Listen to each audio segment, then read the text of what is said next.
Seat पर ये इसको आप 100% श्योरिटी मान के चलिए संजय सिंह जी वहां से ये सीट बहुत आसानी के साथ जीतेंगे, जिस तरीके से उनका वहां आधार है और जिस तरीके से करीब 45 साल से लगातार बैक टू बैक हो रहे हैं, मुझे लगता नहीं कि उसमें कोई शक होना चाहिए। वेस्ट की जो बात हो रही है, मैं कहता हूं वेस्ट में ये साबित हुआ है कि प्रोपेगेंडा और अभी 7 ही सीटों के रुझान है। लेकिन किशोर जी अगर वहां पर 50% बीजेपी माल ला रही है तो आप इस बात को समझिए, लोग कहते थे कि विधायक अगर निकलेगा तो पिटेगा। किशोर अभी एक्सपर्ट कह रहे थे कि पश्चिम में पलायन मुद्दा था, बल्कि किसान आंदोलन मुद्दा नहीं था, लेकिन वहीं दूसरी तरफ देखिए पूर्वांचल में नुकसान हो रहा है बीजेपी को, जहां पर कहा जा रहा था कि इस बार और ज्यादा गेन करेगी बीजेपी। देखिए नुकसान कहां का, अगर क्षेत्रों के हिसाब से देखें तो नुकसान कहां हो रहा है बीजेपी को। अवध में 7 सीटों का नुकसान है, 18 सीटों के रुझान आए हैं, 7 सीटों का नुकसान हो रहा है अभी वहां पर। गंगा यमुना बेल्ट में 3 सीटों का नुकसान हो रहा है, 7 के रुझान आए हैं। पूर्वांचल में 17 के रुझान आए हैं, 4 का नुकसान हो रहा है।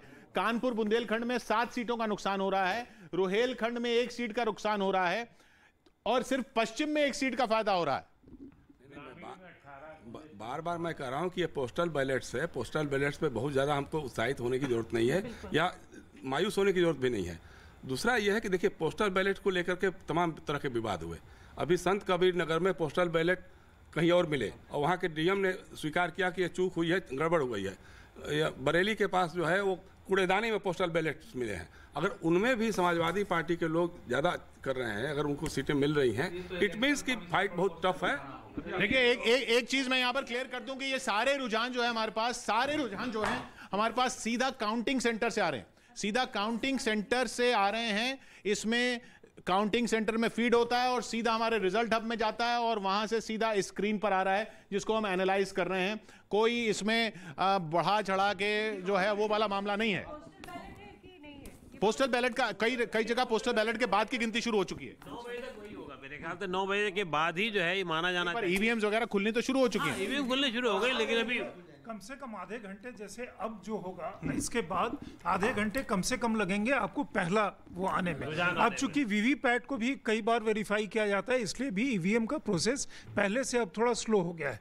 तो अब थोड़ी देर के बाद जो आएगा उसमें पोस्टल से मिक्स हो करके साथ में आपका ईवीएम भी आएगा।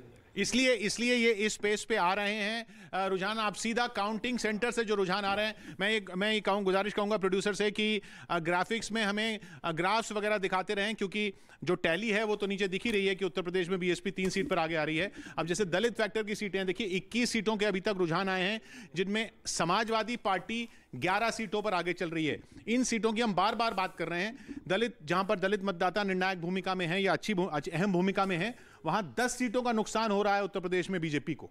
ये अपने आप में बार बार फैक्टर निकल के आ रहा है, चाहे शुरुआती रुझान है। बिल्कुल, देखिए कहीं ना कहीं जो एक साइलेंट वोटर है बीएसपी का, मानना पड़ेगा कि ठीक है वो बहुत मुखर नहीं था, बहुत प्रखर नहीं, पर बीएसपी की तरफ नहीं जा रहा वो समाजवादी पार्टी को फायदा दे रहा है। बिल्कुल, क्योंकि इस